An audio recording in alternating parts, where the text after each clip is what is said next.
इस वीडियो में आपका स्वागत है।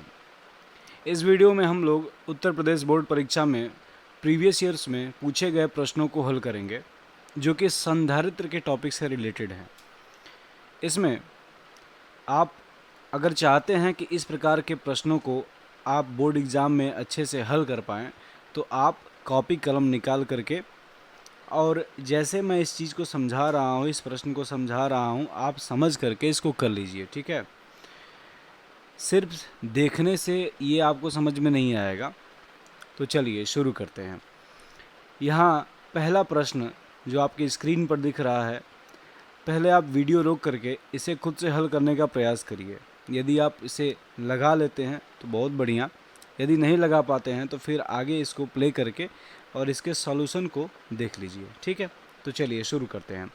एक समांतर प्लेट संधारित्र की प्लेटों का व्यास 8 सेंटीमीटर है। प्लेटों के बीच वायु भरी है। यदि इस संधारित्र की धारिता 100 सेंटीमीटर त्रिज्या के गोले की धारिता के समान हो तो इसकी प्लेटों के बीच की दूरी की गणना कीजिए। अब ये सवाल एक बार फिर से पढ़ना पड़ेगा आपको, तभी आपको समझ में आएगा। तो देखिए, इस बार जब आप पढ़िए तो आप जो मैं फिगर बता रहा हूँ उसको रिलेट करिए। जैसे ये पहली लाइन क्या कह रही है, एक समांतर प्लेट संधारित्र की प्लेटों का व्यास 8 सेंटीमीटर है। यहाँ व्यास की बात की जा रही है, मतलब कहीं ना कहीं ये बता रहा है कि प्लेट की जो आकृति है, जो आकार है, वो गोलाकार है, वृत्ताकार है, ठीक है। प्लेट चपटी होगी तभी वो समांतर प्लेट संधारित्र बनाएगी।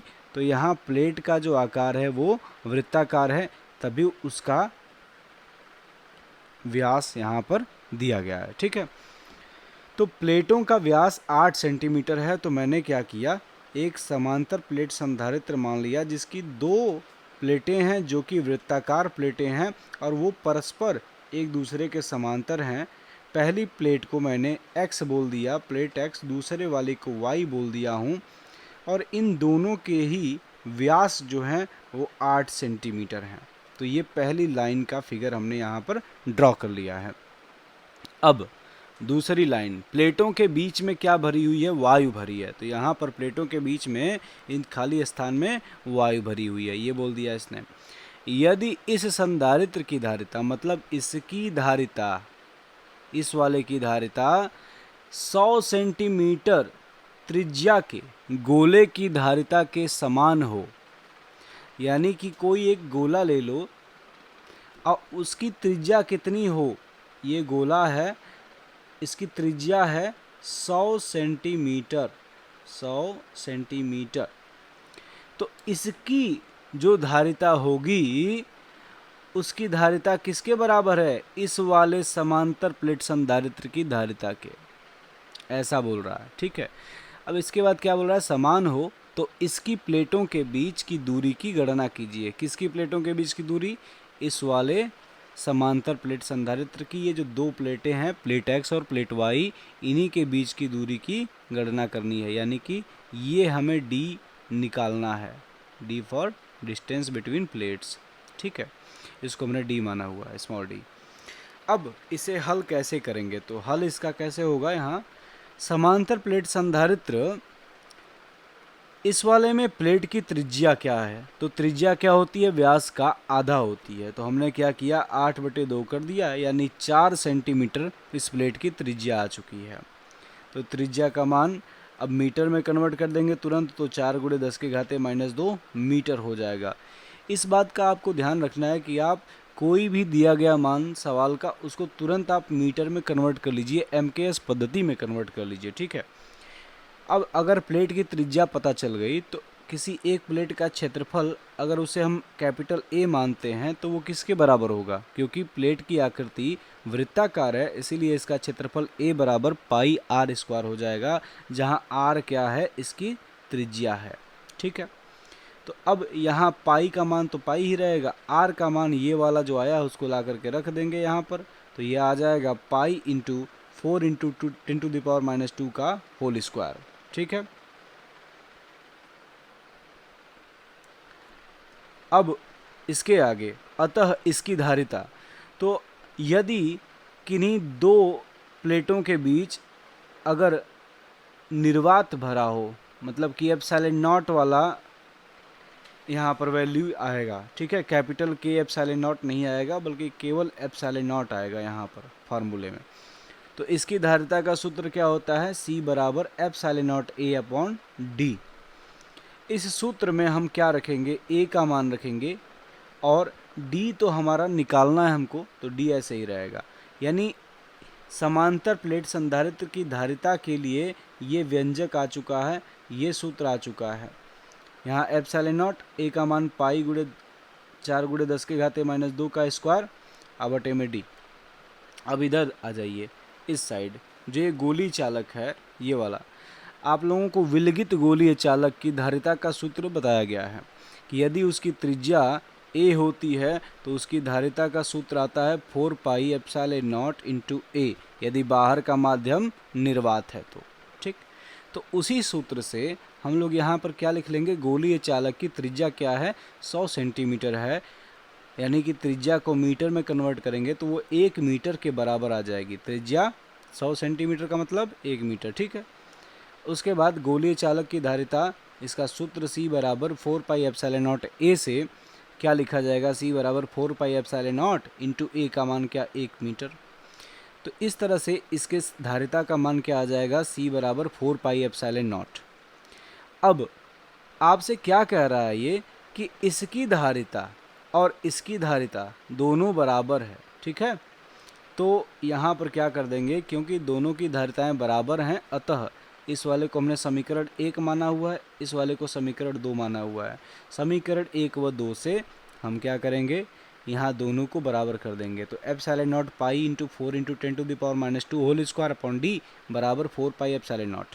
अब यहाँ पाई से पाई काट दिया हूँ, एप्सिलॉन नॉट से एप्सिलॉन नॉट काट दिया हूँ, तो यहाँ पर क्या बचेगा, डी इधर मल्टीप्लाई हो जाएगा और यहाँ 4 जो है यहाँ पर डिवीजन में इसका आ जाएगा, नीचे आ जाएगा 4। तो d बराबर क्या आएगा, 4 इंटू 10⁻² का होल स्क्वायर अब बटे में 4। अब इसका स्क्वायर करोगे तो ये 4 इंटू 4 होगा, एक 4 से एक 4 कट जाएगा, तो ऊपर क्या बचेगा, केवल 4 बचेगा। और यहाँ 10⁻² का होल स्क्वायर कितना हो जाएगा, 10⁻⁴। अभी ये मान जो आएगा वो मीटर में आएगा, इसको सेंटीमीटर में कन्वर्ट कर देंगे। तो 1 मीटर में कितना सेंटीमीटर, 100 सेंटीमीटर, तो 100 से गुणा कर दिया गया है, तो 100 से गुणा करोगे तो ये कितना आ जाएगा, 100 से गुणा करोगे तो 4 इंटू 10⁻² बचेगा, और उसी चीज़ को क्या लिख सकते हैं, 0.04 सेंटीमीटर। तो इस तरीके से इन दोनों प्लेटों के बीच की दूरी स्मॉल d का मान जो कि यहाँ पूछा गया था, इन प्लेटों के बीच की दूरी वो कितनी आ गई है, 0.04। अब इसका ये पूरा सॉल्यूशन है, आप इसे रोक करके स्क्रीनशॉट ले सकते हैं, और अगर आपको ये PDF चाहिए तो आप कमेंट करिएगा, मैं आपको PDF भी प्रोवाइड कर दूंगा। इसके बाद अगला प्रश्न हम देखते हैं। ये प्रश्न बहुत ही महत्वपूर्ण है और ये टॉपिक आज क्लास में पढ़ाया गया था। ये संधारित्रों के संयोजन वाले टॉपिक से संबंधित है। इसमें क्या कह रहा है कि दिए गए चित्र में A एवं B, तो A कहाँ पर है, ये वाला है A, और मैं जूम कर दे रहा हूँ आपके लिए इस प्रश्न को। हाँ, तो चित्र में A व B, यानी A वाला ये है और B वाला ये है, के मध्य तुल्य धारिता कितनी है, 2 माइक्रोफैरड है। संधारित्र C, तो देखो C कौन सा वाला है, ये वाला है, देखो संधारित्र C की धारिता ज्ञात कीजिए। तो ये क्या कह रहा है कि आपको पहले ही तुल्य धारिता का मान दे दिया है और अब आपसे पूछ रहा है कि उसके भीतर एक संधारित्र लगा है जिसकी धारिता C है, तो उसका मान क्या होगा। तो इसको हल करने का ना कई स्टेप है। अब स्टेप क्या है, तो सबसे पहला स्टेप है कि ये दी हुई जो ये सर्किट है इसको सिंप्लीफाई करना। तो इसको कैसे सिंप्लीफाई किया हूँ मैं ये बता रहा हूँ। तो यहाँ A है, A बिंदु, A के आगे बढ़ूंगा तो क्या है हमारा C धारिता का संधारित्र है, उसको लगा दिया। और यहाँ पर फिर बिंदु हमारा M होना चाहिए था, सॉरी मैंने यहाँ पर M का ध्यान नहीं दिया, मैंने इसको D लिख दिया है, लेकिन ये M भी लिखा जा सकता है, ठीक है। 1 मिनट के लिए यहाँ पर D मान लो, तो ये D वाला मैं यहाँ पर लिख दिया हूँ, ठीक है। चलो अब डी के आगे जब बढ़ोगे अथवा यम के आगे बढ़ोगे तो ऊपर मैंने क्या कर दिया, 4 माइक्रोफैरड का लगा दिया, एक ठो ये वाला लगा दिया। और फिर नीचे दूसरी ब्रांच किधर जा रही है, तो दूसरी ब्रांच ये वाली जा रही है, उसमें कितना लगा है, 2 माइक्रोफैरड का लगा है, तो यहाँ पर 2 माइक्रोफैरड का लगा दिया। अब इसके आगे 4 माइक्रोफैरड के आगे जहाँ पर बढ़ रहे हैं वहाँ पर एन पॉइंट आ रहा है, और एन पॉइंट से आगे दो यहाँ पर समांतर क्रम में 2 माइक्रोफैरड और 2 माइक्रोफैरड के 2 संधारित्र लगे हुए हैं। तो यहाँ समांतर क्रम में इन दोनों को लगा दिया। इसके आगे इन दोनों का जो है एक ही बिंदु से ये तीनों जुड़े हुए हैं। कौन कौन से, ये और ये तीनों एक ही बिंदु बी से जुड़े हुए दिख रहे हैं। तो यहाँ पर मैंने क्या किया, इन दोनों को जोड़ा और यहाँ ले आया, और इसको भी जोड़ा यहाँ ले आया, और इन दोनों को फिर वापस बी वाले पॉइंट से जोड़ दिया। तो ये बात समझ में आ गई होगी कि इस वाले सर्किट को कैसे सिंप्लीफाई करके इस प्रकार से बनाया गया है, क्योंकि इस तरह बनाने से आगे सॉल्व करना आसान हो जाता है, क्योंकि हम ये पहचान पाते हैं कि कौन से संधारित्र समांतर क्रम में हैं और कौन से श्रेणी क्रम में लगे हुए हैं। अब इसके आगे हल करना आसान हो जाएगा। तो कैसे इसको हल किया जाएगा अब हम देखते हैं। यहाँ N तथा E यानी N और E के मध्य तुल्यधारिता हमने क्या मान लिया है, CNE। समांतर क्रम में है, देखो ये और ये दोनों समांतर क्रम में हैं। निकालने हेतु हम कौन सा फार्मूला इस्तेमाल करेंगे, C बराबर C1 प्लस C2 वाला फार्मूला इस्तेमाल करेंगे। C1 का मान भी 2 है और C2 का मान भी 2 है, 2 माइक्रोफैरड।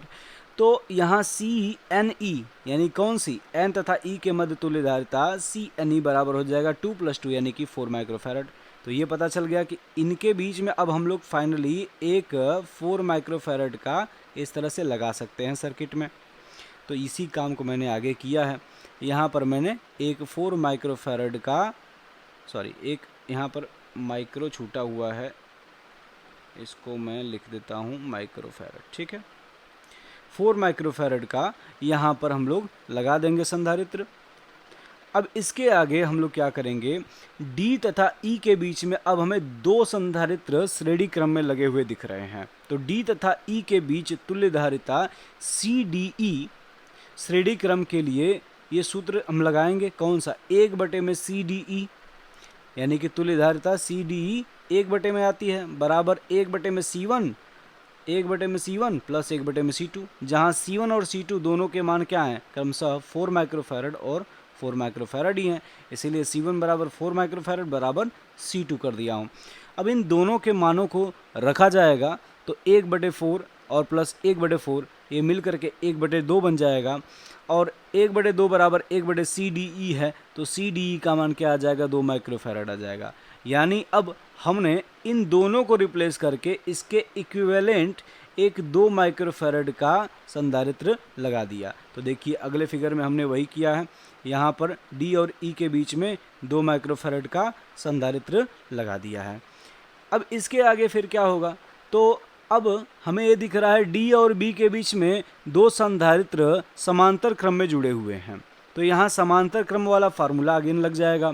D तथा B के मध्य तुल्यधारिता हमने मान लिया CDB है, तो इसके लिए समांतर क्रम के सूत्र से CDB बराबर C1 प्लस C2 लिख देंगे, और यहाँ से C1 C2 दोनों का मान 2 माइक्रोफैरड है, उन दोनों को रखेंगे तो CDB का मान कितना आ जाएगा, 4 माइक्रोफैरड आ जाएगा। अब CDB का मान यानी कि इसके और इसके बीच में, D और B के बीच में अब कितने का लगा दिया, सिंपली 4 माइक्रोफैरड का लगा दिया, खत्म। तो 4 माइक्रोफैरड का यहाँ पर हम लोग संधारित्र लगा देंगे। अब क्या हुआ, ये जो हमारा C जिसको हमको ज्ञात करना था वो हमारा अब इस 4 माइक्रोफैरड के साथ में श्रेणी क्रम में आ रहा है। तो C और 4 माइक्रोफैरड दोनों श्रेणी क्रम में हैं, तथा A व B, ये और ये बिंदु A व B के बीच तुल्यधारिता का मान कितना दिया है, 2 माइक्रोफैरड दिया है। यहाँ देखिए प्रश्न में, प्रश्न कहाँ है, ये है, मध्य तुल्यधारिता कितनी है, A और B के बीच 2 माइक्रोफैरड है। तो यही हम लोग क्या करेंगे, समांतर क्रम का फार्मूला लगा देंगे यहाँ पर। तो 1 में तुल्य धारिता, मैं जानबूझ करके यहाँ पर तुल्य धारिता लिख रहा हूँ। अगर मैं यहाँ पर C लिखता और इधर भी मेरा C आता C1 के जगह, तो ये थोड़ी सी कैलकुलेशन की मिस्टेक हो सकती थी, इसीलिए मैंने यहाँ तुल्य धारिता लिखा हुआ है। तो 1 में तुल्य धारिता बराबर होती है 1 में C1 प्लस 1 में C2। यहाँ पर C1 को हमने मान लिया C है और C2 को मान लिया 4 माइक्रोफैरड। यहाँ देखो C1 हमारा C हो गया और C2 हमारा 4 माइक्रोफैरड, और ये दोनों श्रेणी क्रम में जुड़े हुए हैं। तो यहाँ पर हम मानों को रख देंगे। तुल्य धारिता का मान कितना बता रहा है, वो 2 माइक्रोफैरड। तो 1/2 बराबर 1 C प्लस 1/4। यहाँ पर हम क्या करेंगे, 1/C को इधर ही रखेंगे, 1/4 को इधर ले जाएंगे। यहाँ पर प्लस था तो इधर जाएगा तो ये माइनस हो जाएगा। तो यहाँ 1/2 माइनस 1/4 आ गया। ठीक, अब यहाँ एलसीएम लेंगे, 4 यहाँ भाग देंगे, 2 दूनी 4, 2 का गुणा होगा 1 2 माइनस 4 एकम 4, 1 का गुणा होगा 1। इस तरह से 1/C बराबर क्या आ जाएगा, 1/4 आ जाएगा। अतः C बराबर क्या होगा, 4 माइक्रोफैरड। यही आपका आंसर हो जाएगा। तो आशा करता हूँ आपको ये दोनों ही प्रश्न समझ में आए होंगे। अगर समझ में आए हो तो कमेंट करके बताना। वीडियो अच्छी लगे और नॉलेजेबल लगे तो अपने फ्रेंड्स के साथ में शेयर करना, जो आपके साथ में पढ़ते हों उसी क्लास में। ठीक है, और बाकी संधारित्र से संबंधित मैंने और भी वीडियोज़ डाली हुई हैं और कॉन्सेप्ट्स के लिए, तो उनको भी आप देख सकते हैं। ठीक है।